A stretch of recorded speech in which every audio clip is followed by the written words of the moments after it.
Hey everyone, thank you so much for tuning in to this episode of Nonstop Nonprofit Now.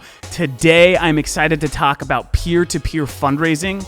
As you've probably been seeing in the news, the coronavirus is going nowhere.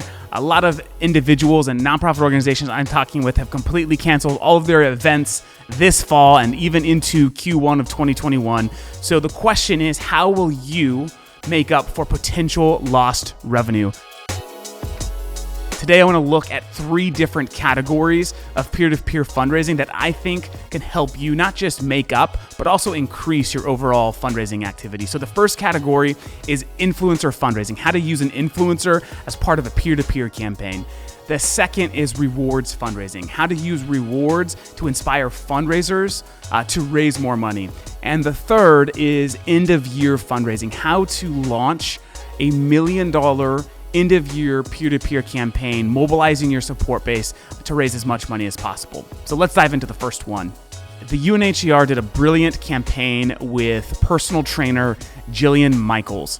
As a supporter, I was able to kind of choose my own adventure. And so the first one, I could join Jillian and take the 100-mile challenge. So walk, run, 100 miles in a month. So that was challenge 1. The second challenge was step with a Pawnee, and this was 60 miles in 7 days. And then lastly, create your own campaign. Why this is effective, in my opinion, is 1, they were able to use the influence of Jillian as a celebrity personal trainer, and secondly, they were able to keep it tight within their mission. So you never lost the mission of UNHCR, even though they were using the face of an influencer. So this is a great way to use someone within your network or donor base that has influence over others to get them involved and to invite them into a peer-to-peer campaign.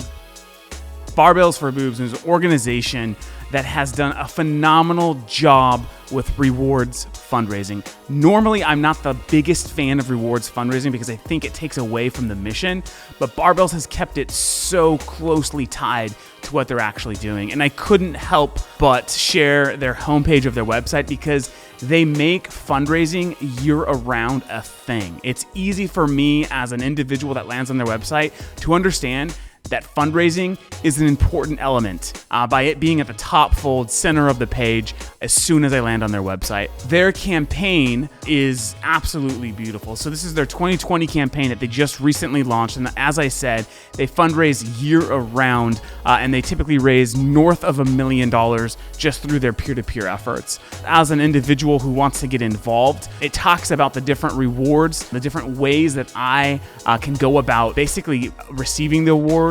This is through the amount I fundraise, number of new donors that I recruit, but also they have this really great state champs title. So at the end of every fiscal year, they award a team. And so in this case, they have inspired CrossFit gyms across the country to raise on their behalf. And the CrossFit gym that raises the most money by the end of the year receives the state champ title. They get a full-on pennant in their gym. There's a lot of pride. They get shirts. And so it's just a really great way to keep people engaged through that friendly competition that sparks action.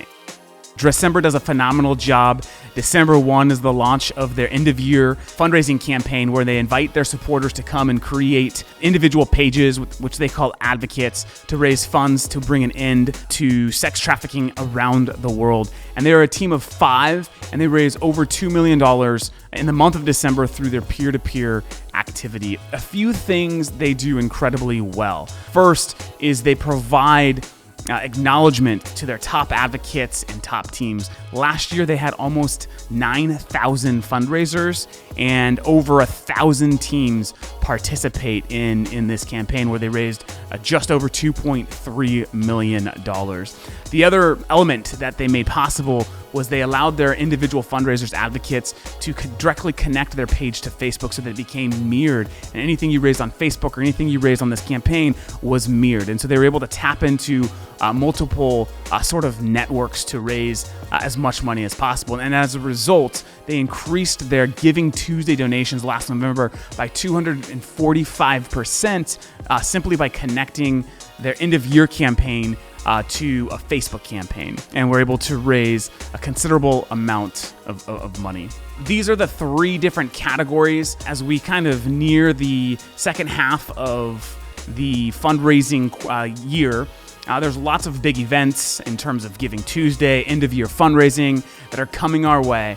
It's very unlikely that we'll see a normal gala season or event season. And so peer-to-peer fundraising is an opportunity for your organization to essentially make up for any sort of lost revenue, but also, if you're not doing it today, to add a new revenue channel that will help you grow. I hope today's episode was helpful. If you have any questions, you know where to find me. Thank you so much, everyone, for tuning in. Stay safe and peace out.